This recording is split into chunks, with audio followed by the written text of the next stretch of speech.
ce second plateau, je reçois Madame Nicole Thuet. Vous êtes administratrice et trésorière du CIDFF, donc le Centre d'information sur les droits des femmes et des familles. Je reçois Monsieur Miron Richard, vous êtes adjoint au maire de la ville de Marseille, délégué au sport. Madame Esside Sonia, vous êtes administratrice du Centre social Lagarde. Et Monsieur Belda Gérard, vous êtes aussi administrateur du Centre social Lagarde. Monsieur Hamdani, qui est directeur de l'Institut éthique et diversité, nous précise lorsqu'on parle d'égalité entre hommes et femmes dans la sphère politique qu'il s'agit de parité. Cette parité est inscrite depuis 2000 dans la loi qui impose d'avoir autant de femmes que d'hommes dans toutes les instances politiques. Monsieur Miron, comment cette obligation de parité a-t-elle été accueillie par le monde politique, notamment par votre parti ?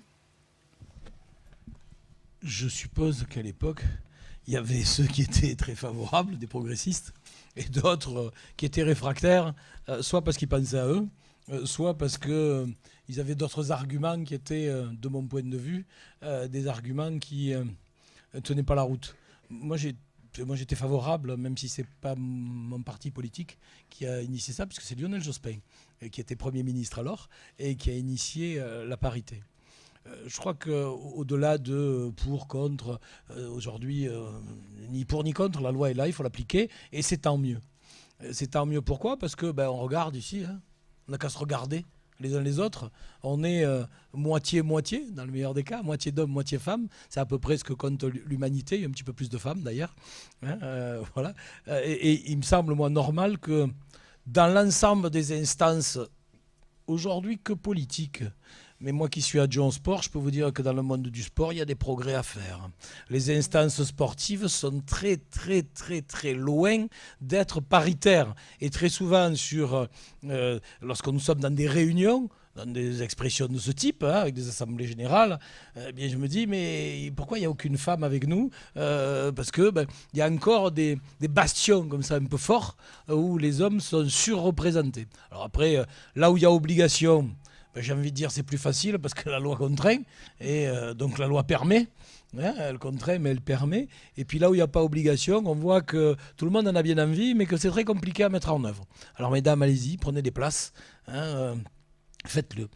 Juste en complément, parce que je ne voudrais pas monopoliser le débat, il y a d'autres personnes qui veulent s'exprimer, c'est bien normal.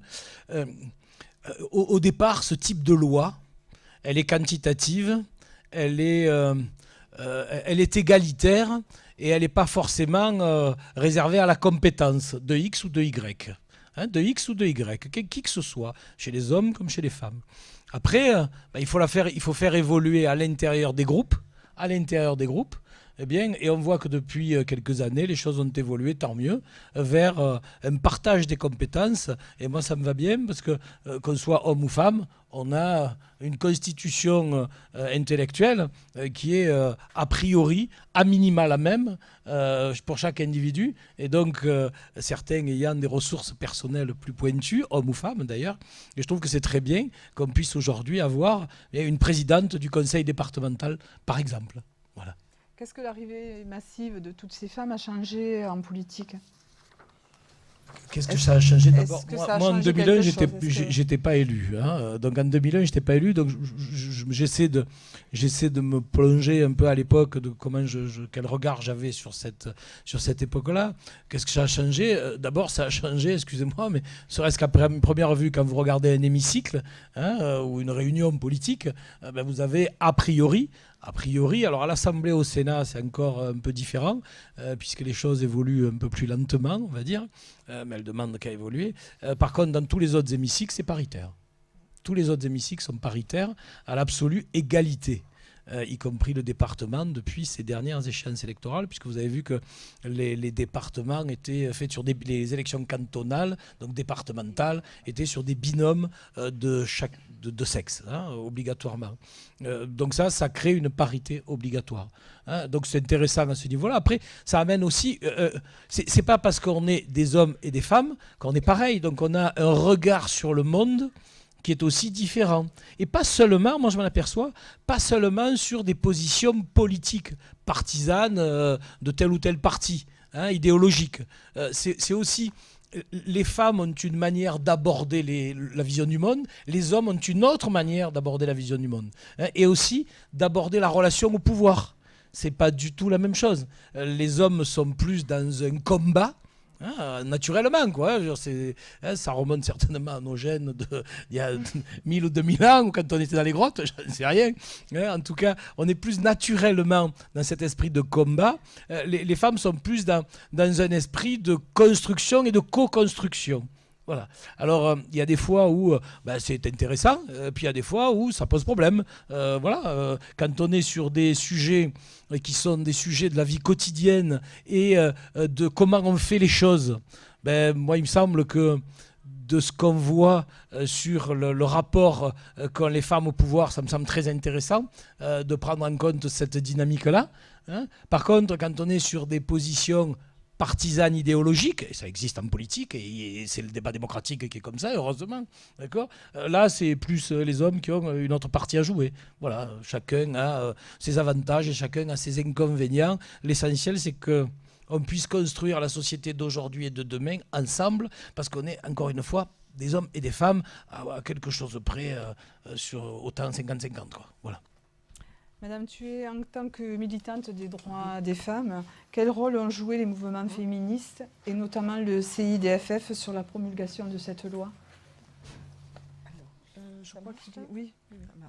Alors, je dois dire une première chose, c'est que le CIDFF, étant donné qu'il dépend d'un ministère, il a un droit de réserve.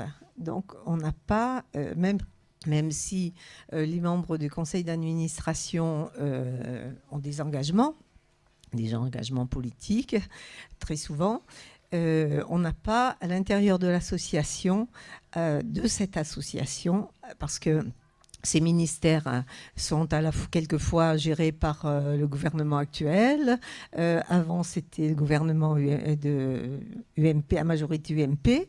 Donc, le CIDF n'entre pas dans le combat, à ce moment-là, de la parité.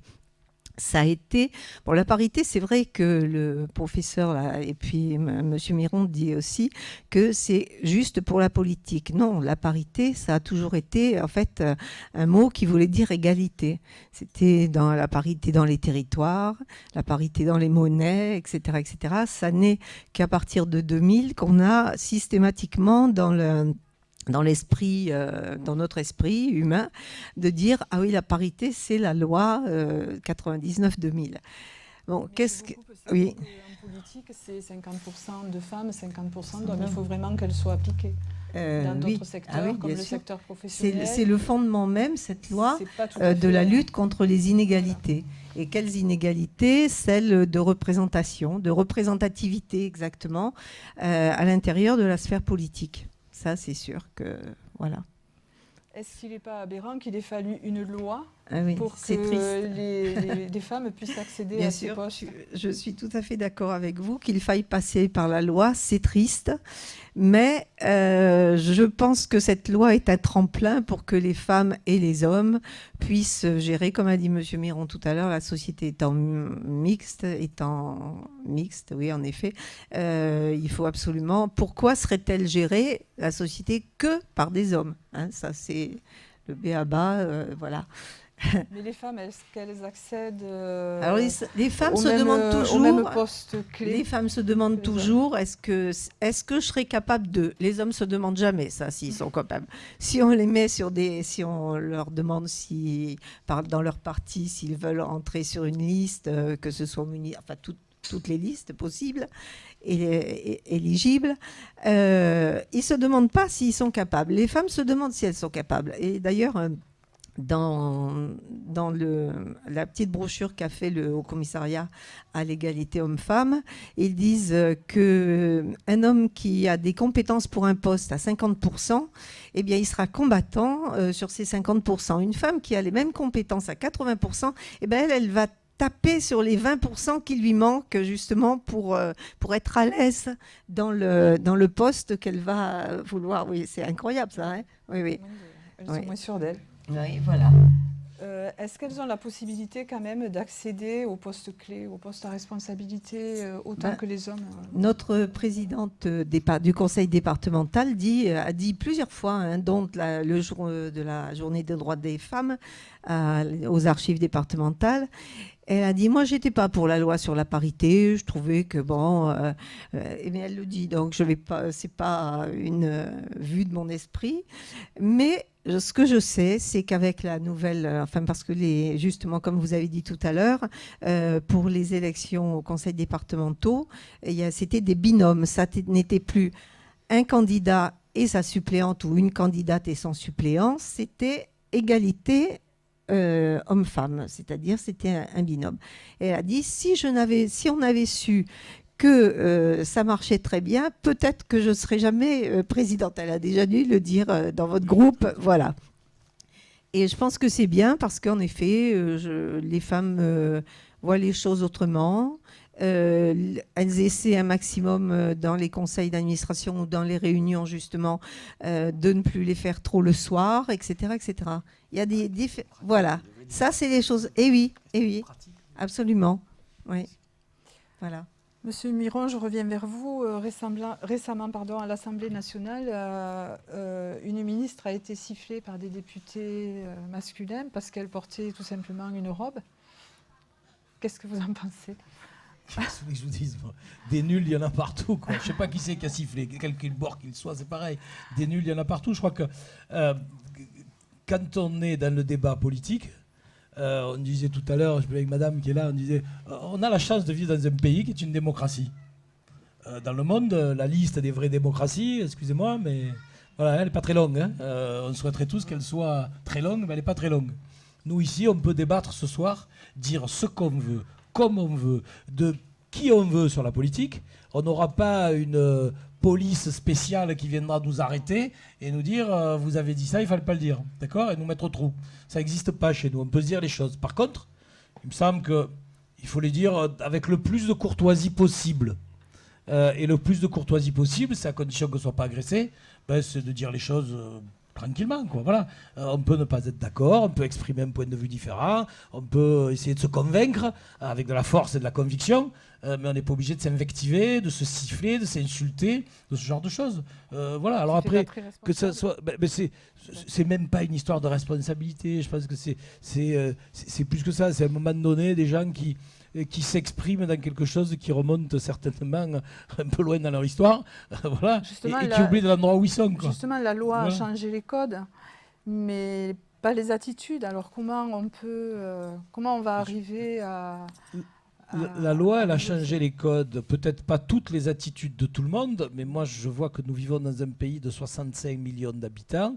Effectivement, il doit y avoir de nombreuses personnes encore qui pensent que les femmes sont toujours le sexe faible, qu'elles doivent aller faire les courses et faire le ménage et pas participer à l'action publique.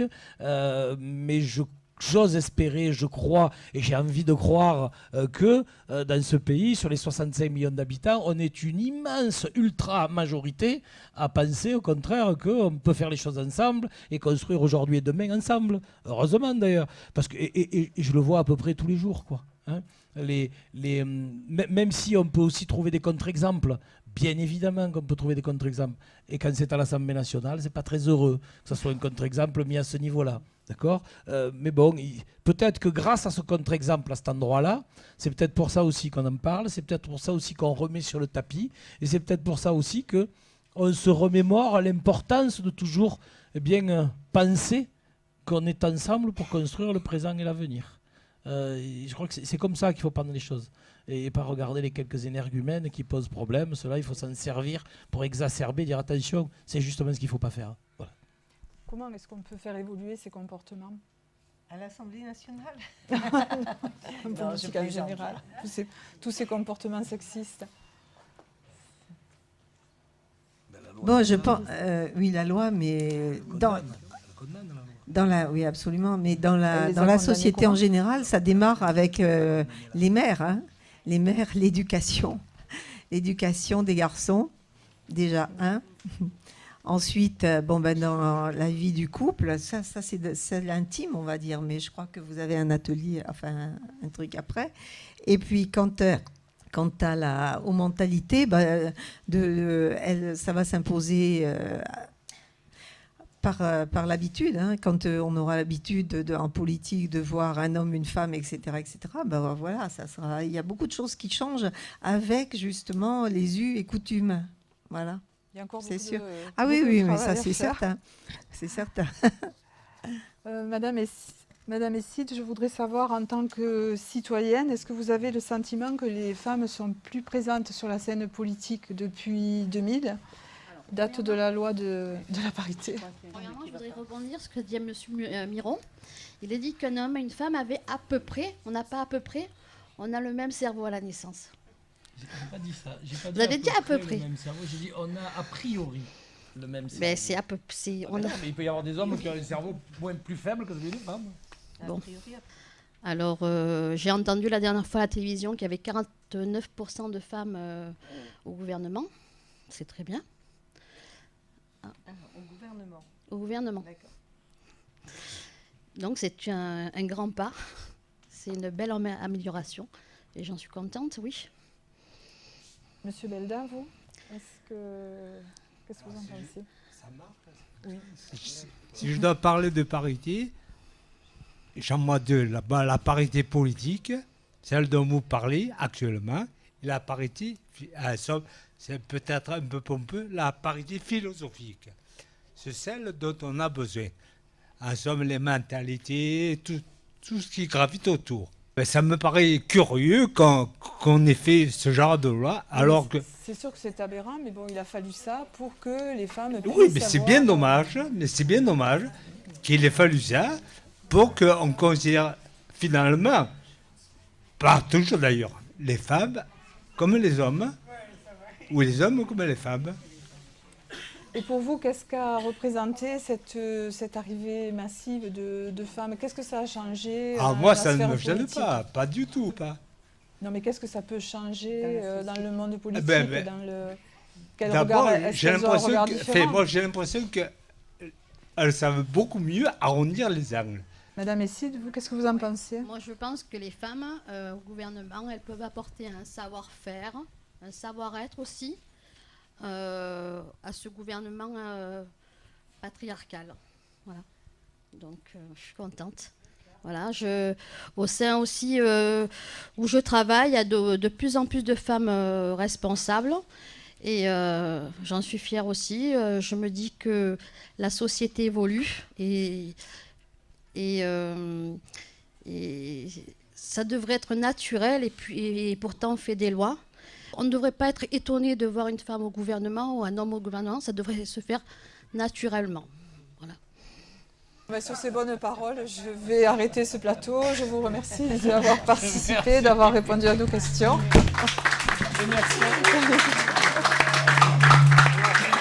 Je vous remercie les uns et les autres d'avoir participé à ce plateau. Et je vous propose de nous retrouver pour un prochain plateau.